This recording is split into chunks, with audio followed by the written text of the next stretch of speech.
Hello students, welcome back to the channel. तो आज हम करने जा रहे हैं worksheet number 18 class 9th Hindi की।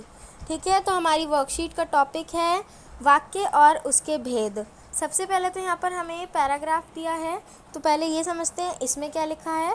इसमें ये लिखा हुआ है कि हम लोग जो भी चीज़ें बोलते हैं उन सभी को व्याकरण में भाषा कहते हैं।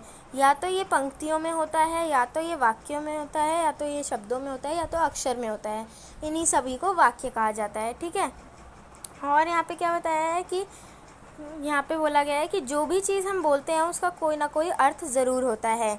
और एक चीज़ हमें ये बताइए कि जैसे कि हमें हमारे टीचर्स हमें हमारे शरीर के अंग पढ़ाते हैं तो एक एक अंग बताते हैं, इसी तरह भाषा के भी विभिन्न अंग होते हैं। जैसे कि मान लीजिए भाषा हमारा एक भवन है, यानी कि एक घर है, उसमें वर्ण जो है उसकी छोटी छोटी ईंटें हैं। ठीक है, और जो शब्द हैं वो एक पूरी की पूरी दीवार है, और जो वाक्य हैं वो उस घर की छत है, और इन्हीं सबको मिलाकर एक भाषा रूपी घर बनता है। ठीक है, और यहाँ पे हमें बताया गया है कि वाक्य को उद्देश्य और विधेय दो भागों में बांटा जाता है। उद्देश्य मतलब जिसके बारे में बातचीत हो रही है, और विधेय मतलब जो बातचीत हो रही है। जैसे कि उद्देश्य का एक एग्जाम्पल लेते हैं, बच्चे खेलते हैं, तो बच्चे इसमें उद्देश्य हो गया और खेलते हैं विधेय हो गया। ऐसे ही गीता टीवी देखती है, तो गीता इसमें उद्देश्य हो गया और टीवी देखती है विधेय हो गया। ठीक है, रचना और अर्थ के आधार पर वाक्य के विभिन्न भेद होते हैं। तो यहाँ पे हमें पढ़ना है वाक्य के अर्थ के आधार पर भेद, यानी कि अर्थ के आधार पर वाक्य के भेद। तो सबसे पहले तो यहाँ बताया गया है हमें विधानवाचक।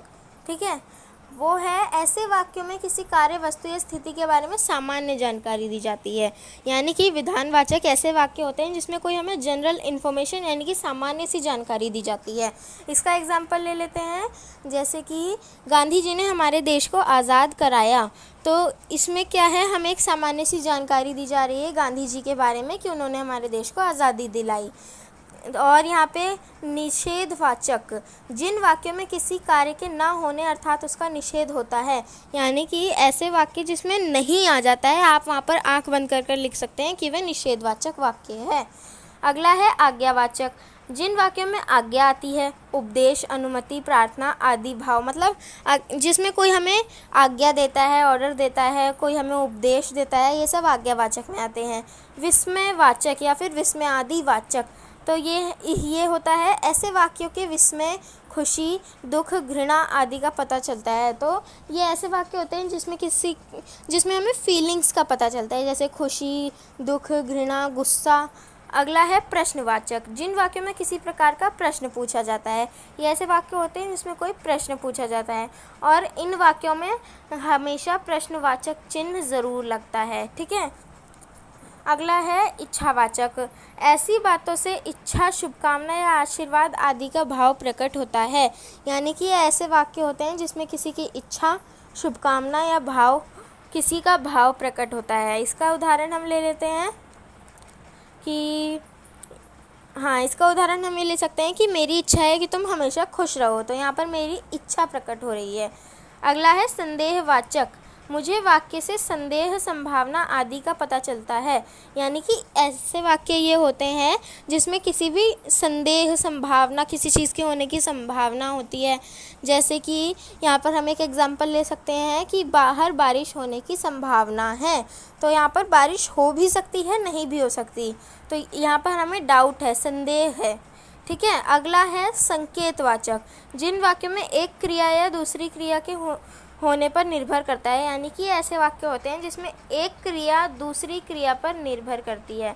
जैसे कि यहाँ पर हम एग्जांपल ले लेते हैं, अगर वह पढ़ी होती तो आज फेल ना हुई होती। ठीक है, तो यहाँ पर हम क्या बोल रहे हैं, अगर उसने पहले पढ़ाई की होती तो आज वो फेल नहीं होती। तो यहाँ पे पहले वाली क्रिया बाद वाली क्रिया पर निर्भर है।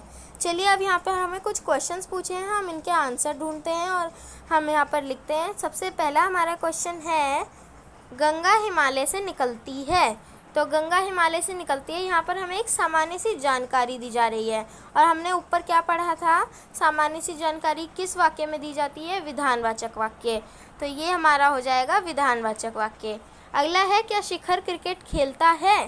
तो ये देखिए यहाँ पर प्रश्न है, और यहाँ पे हमें पूछा जा रहा है शिखर क्रिकेट खेल रहा है, तो ये हमारा हो जाएगा प्रश्नवाचक। ठीक है, सेकंड भी हो गया। अगला है यदि वह खेलती होती तो आज खिलाड़ी होती। तो यहाँ पर बोला है कि अगर उसने पहले खेला होता तो आज वो खिलाड़ी होती। ठीक है, यानी कि यहाँ पर एक क्रिया दूसरी क्रिया पर निर्भर है, तो ये हो जाएगा संकेतवाचक। ठीक है, हमारा थर्ड भी हो गया। अगला है अच्छा वह इतना बढ़िया गाती है। तो यहाँ पे किसी का भाव प्रकट हो रहा है, तो यहाँ पे हम क्या लिखेंगे, इसका आंसर हमारा हो जाएगा विस्मयवाचक।